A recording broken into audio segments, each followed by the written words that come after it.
Ibu Bapak sekalian, ketemu lagi dengan saya. Hari ini kita membahas prospek saham-saham di dalam LQ45 pada tahun 2014. Analisa ini dilakukan secara independen dan menggunakan stock valuation calculator. Berikut dengan stock valuation calculator kita menemukan saham-saham yang masih under value dalam indeks LQ45 dikategorikan berdasarkan industri. Di tabel ini kita melihat 3 industri, finance, infrastructure, dan mining. Dan kolom berikutnya tren dari kinerja stock valuation, kinerja emiten selama 3 tahun terakhir, dan kolom berikutnya adalah last performance, yaitu kinerja laporan keuangan per 30 September 2013.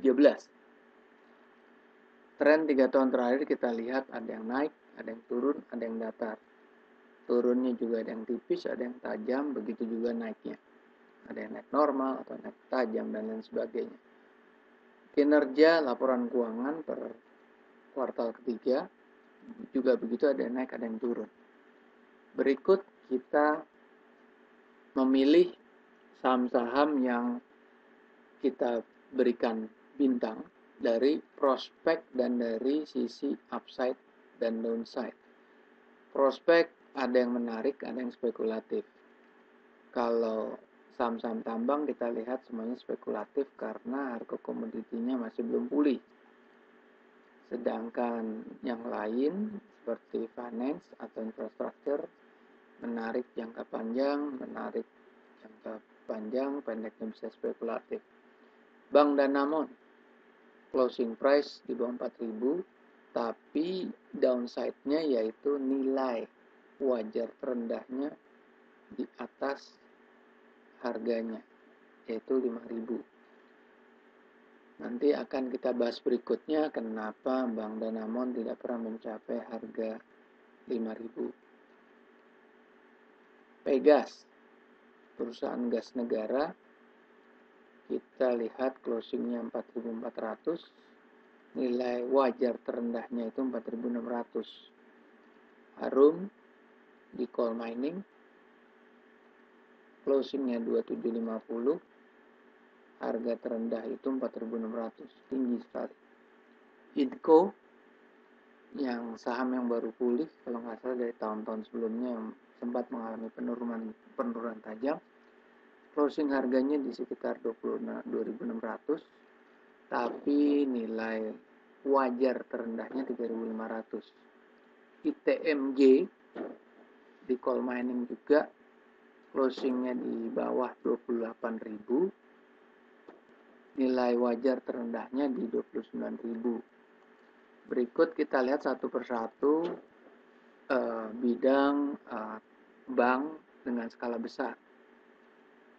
Kita tidak memasukkan Bank Mandiri, Bank BCA karena bank-bank tersebut adalah kelompok bank yang sangat besar atau super big. Kita melihat tabel yang di atas ada earning after tax, free cash flow, belanja modal atau capex, dan pendapatan atau revenue. Kita melihat Bank Danamon itu secara net profit sedikit di bawah Bank Niaga. Revenue-nya lebih besar atau paling besar, setelah itu disusul Bank Niaga. Jadi head to head-nya dengan Bank Niaga. Di sini Bank Niaga unggul di pengelolaan atau efisiensi dari biaya langsung. Tapi kalau kita lihat dari free cash flow, Bank Danamon berada di atas Bank Niaga dalam hal free cash flow. Sedangkan capex-nya mereka mengeluarkan investasi modal lebih besar daripada Bank Niaga. Kenapa free cash flow-nya lebih besar padahal net profit-nya lebih kecil dan spending untuk capital expenditure-nya lebih besar? Free cash flow itu terdiri dari komponen biaya-biaya yang terkategorikan non-operasional seperti depreciation, capital expenditure, loss atau gain dari selisih kurs, penjualan aset, dan lain sebagainya. Berikut kita lihat dari sisi neraca. Dari sisi aset, Bank Danamon di bawah Bank Niaga. Artinya, secara return on asset, Bank Danamon jauh lebih unggul. Karena selisih net profitnya hanya tipis. Sedangkan asetnya itu Bank Niaga lebih besar. 30 atau 40 miliar. 40 miliar ya. 40 triliun. Dari segi booking capital memang semua negatif karena bank terkenal dengan hutang yang banyak. Dari segi likuidasi juga negatif. Dari sisi equity, Bank Danamon lebih besar daripada Bank Niaga. Nah, kita lihat Bank Niaga ini masih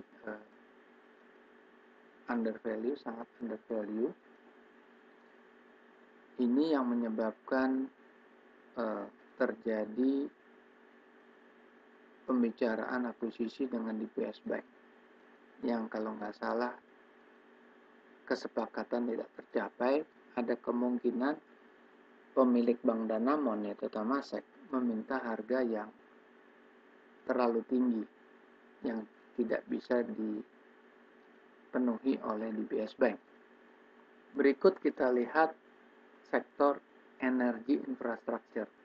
Di sini PN Gas Negara berada satu kelompok dengan DOIT, Indika, dan PTRO. Dari segi net profit jauh lebih unggul karena dua perusahaan Indi dan DOIT adalah merugi. PTRO net profitnya sangat jauh di bawah. Dari segi free cash flow juga unggul lebih jauh, meskipun spending untuk belanja modalnya tinggi, lebih besar dari yang lain, tapi dari segi pendapatan itu juga jauh-jauh lebih unggul. Dari segi neraca mungkin juga tinggi sekali unggulnya. Aset saja sebesar 43 triliun, yang nomor 2-nya aja Indika di bawah 30 triliun. Dari segi equity, working capital yang positif, dan net current asset, PN Gas jauh lebih di atas para pesaing terdekatnya. Berikut kita lihat spesifik di coal mine.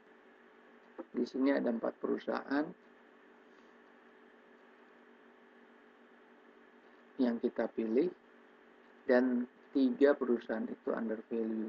Dalam pengertian undervalue yang paling maksimal, paling optimis, di atas nilai wajar yang terendah.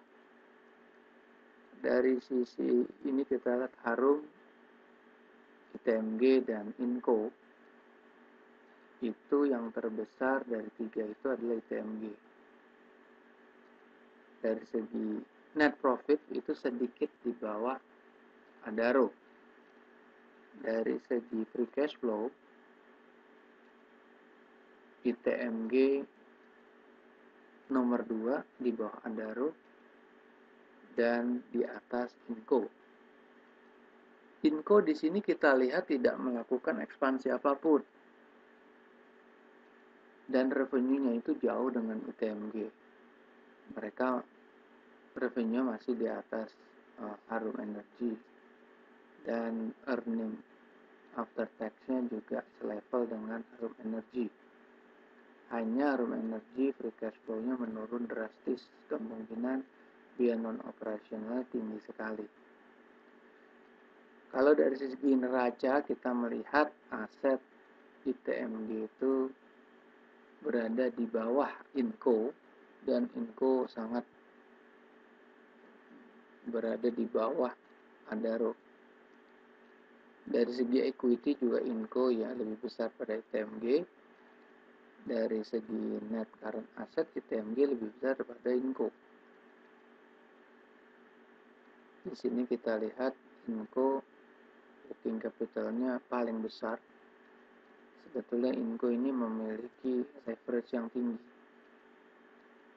dan nilai likuidasinya juga positif 5 kali di atas Harum Energy dan 4 kali ITMG. Berikut kita melihat sektor lain. Di sini kita lihat sektor properti dan trade. Kita melihat tren 3 tahun terakhir, di properti naik semua, ada yang naik tipis, ada yang naik normal. Sedangkan di trade, service and investment, ada yang datar, ada yang naik, dan ada yang datar dengan fluktuasi rendah. Di situ ada Bakti Investama, ada Bimantara, dan ada Multipolar. Last performance atau kinerja per 30 September 2013, kita lihat Bakti Investana tidak tumbuh, BMTR tidak tumbuh, dan kinerjanya agak berfluktuasi. Sedangkan Multipolar anomali karena banyak laba atau gain loss non operasional yang lebih besar dari laba. Tentunya ini menimbulkan pertanyaan besar perusahaan seperti Multipolar. Berikut kita pilih apa? Kita pilih hanya ada 2 saham di bidang properti yang memiliki under value yang maksimal, yaitu di atas nilai wajar terendah. Kita lihat ASRI future prospeknya naik secara normal meskipun berfluktuasi tinggi. Kita lihat harga closingnya di bawah 4,5, sedangkan nilai wajar terendahnya itu 490. Berikut Pakuwon Jati, harganya closingnya di bawah 300, tapi nilai wajar terendahnya itu hampir 550. Di sini memang Pakuwon termasuk perusahaan yang baru bangkit, yang sebelumnya itu kalau nggak salah harganya overvalue.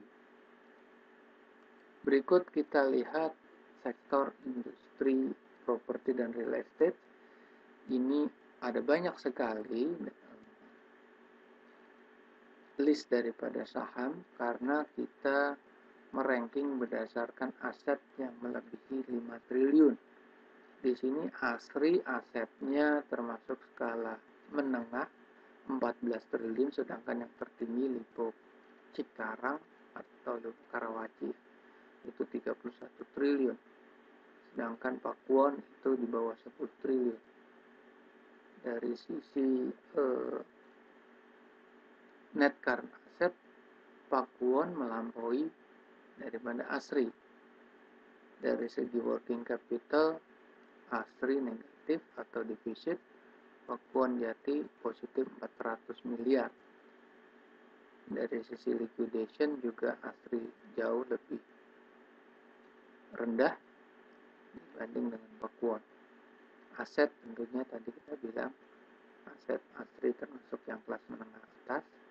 Equity juga lebih besar daripada Pakuwon. Sekarang kita lihat tabel berikut dari sisi profitability. Kita lihat net profit after tax antara ASRI dan Pakuwon. Pakuwon ternyata dengan aset lebih kecil, dia bisa menghasilkan laba bersih lebih besar sedikit dari ASRI. Free cash flow-nya mereka juga lebih besar sedikit. Capex dia Pakuwon tidak melakukan investasi besar, jauh di bawah daripada ASRI, dan revenue lebih kecil daripada ASRI, tapi kemampuan mereka mencetak laba lebih besar. Jadi di sini kita melihat Pakuan lebih efisien. Berikut kita melihat satu-satu perusahaan yang kita pilih. Ini adalah dari sisi perbankan, yaitu Bank Danamon. Kita melihat uraian historical revenue sampai menghasilkan free cash flow, balance sheet, dan financial ratio dari 2011 sampai 2013 yang disajikan per kuartal. Dari grafik di bawah kita melihat Bank Danamon hampir selalu selama 3 tahun di atas harga pasar. Valuasinya tinggi sekali, kinerjanya baik sekali, hanya menurun di tahun 2013 menurun terus, tapi kemudian penurunan itu direm. Kalau kita lihat Januari Desember sampai Desember 2013, begitu juga nilai wajarnya turun, sedangkan nilai atau harga pasarnya penurunan itu tidak setajam nilai wajarnya. Di sini kita melihat memang terjadi sebetulnya peningkatan dari revenue. Di sini kita melihat peningkatan, tapi ya gross profitnya juga naik, net profitnya naik, free cash flow-nya juga naik,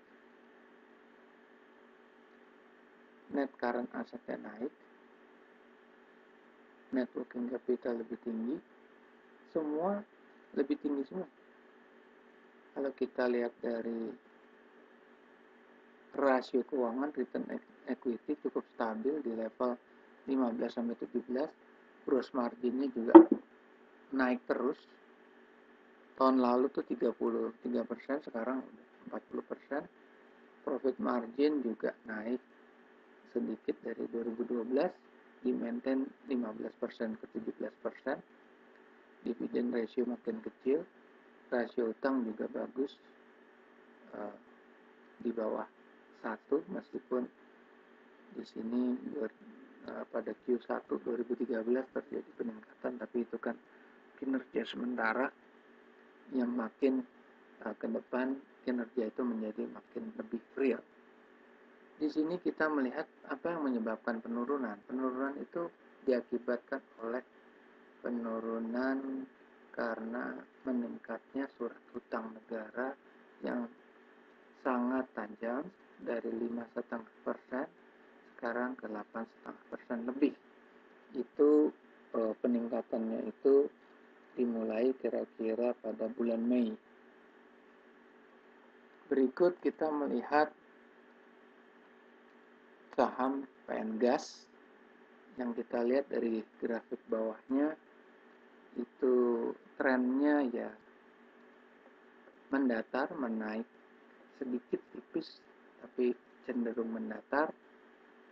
Kalau dari kinerja Januari sampai Desember 2013 itu cenderung menurun secara perlahan.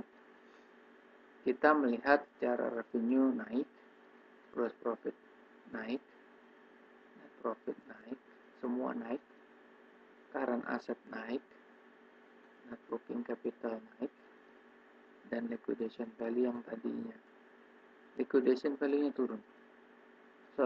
Net modal kerjanya juga turun dari 14 ke 10. Net current asset-nya juga turun.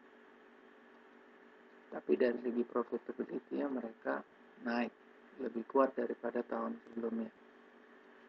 Di sini dari rasio juga return equity-nya sangat-sangat bagus, di atas 35%. Ini di atas, sedikit di atas rata-rata normal standar yang bagus.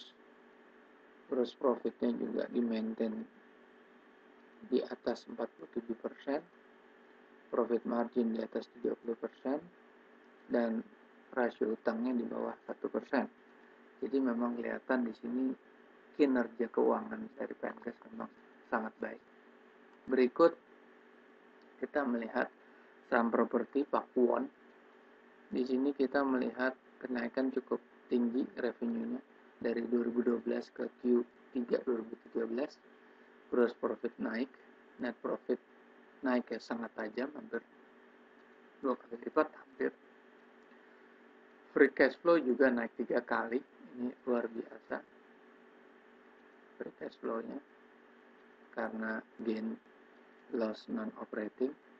Kalau kita lihat balance sheet itu juga naik, modal kerja turun, nilai likuidasi juga turun sedikit. Kalau kita lihat dari grafik 3 tahun memang naik terus ya, dan di grafik 2 tahun terakhir atau setahun terakhir Januari Desember naik,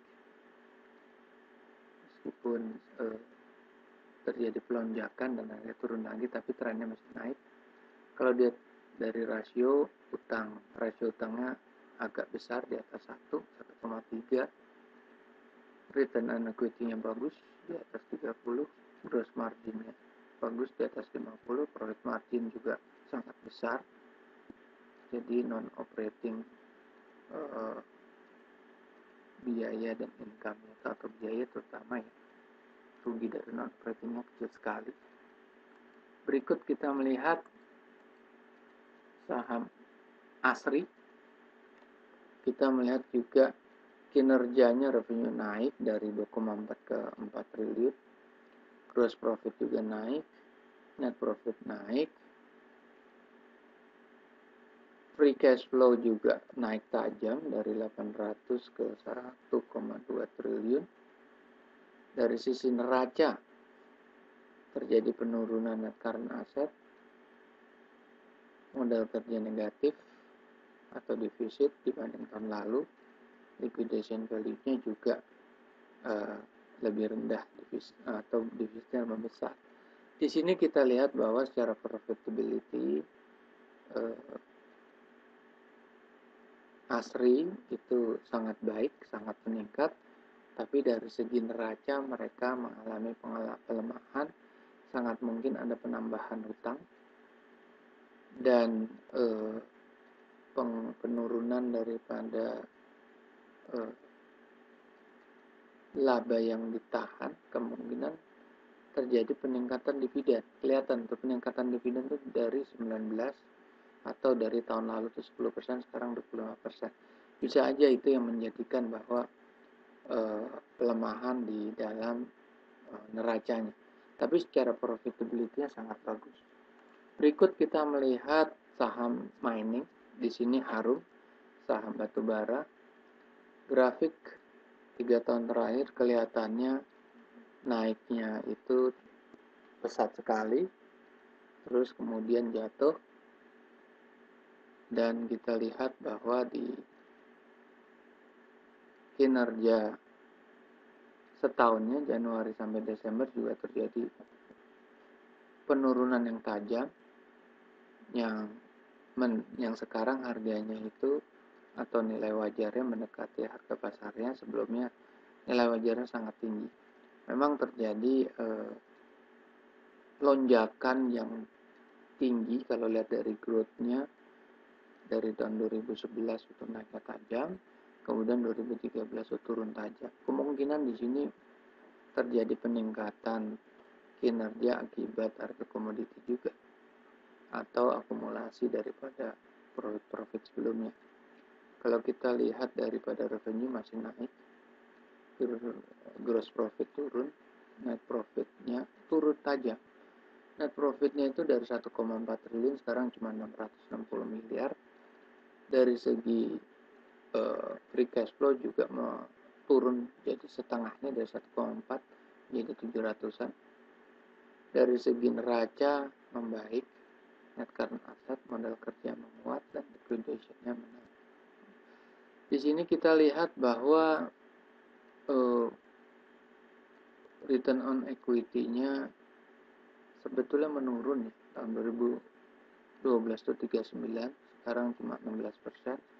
Marginnya juga turun, profit margin dari 15 ke 7%, tapi tetap membayar dividen, meskipun dividen yang dibayarkan lebih besar pada nilai profitnya. Debt equity ratio masih bagus di bawah 1 atau di bawah 0,5. Jadi ini terlihat bahwa kinerja profitability yang turun meskipun neraca masih tetap bertahan. Berikut kita melihat saham ITMG, Indo Tambang Raya. Kita melihat profil yang bersama dengan Harum Energy di 3 tahun terakhir dari kinerja nilai wajarnya, dan dari 1 tahun terakhir Januari sampai Desember juga terjadi penurunan yang tajam. Kalau kita lihat dari sisi kinerja keuangan tahun per tahun, revenue-nya itu naik sebetulnya, tapi gross profit-nya turun. Kemungkinan naik bisa terjadi karena dolarnya naik. Sebetulnya secara unit nggak naik deh. Dolarnya mau tahun 2012 kan di bawah 10.000 atau 9.000 something. Sedangkan 2013 tuh sudah 11.000-an. Net profit juga turun tajam dari 4 triliun ke cuma 2,8. Free cash flow juga turun. Neraca masih relatif sama ya. Meskipun net working capital atau modal kerja turun, liquidation turun. Return on equity tetap meskipun turun tapi tetap berada di atas rata-rata 24%, di atas 24. Gross margin juga masih tetap di atas 20. Profit margin juga 11% meskipun turun dari profit margin sebelumnya yang 18%. Berikut kita lihat Vale Indonesia. Kalau kita lihat grafiknya memang terjadi penurunan di 3 tahun terakhir, tapi meningkat di tahun 2013. Sedangkan pada setahun terakhir, Januari Desember, kita lihat terjadi peningkatan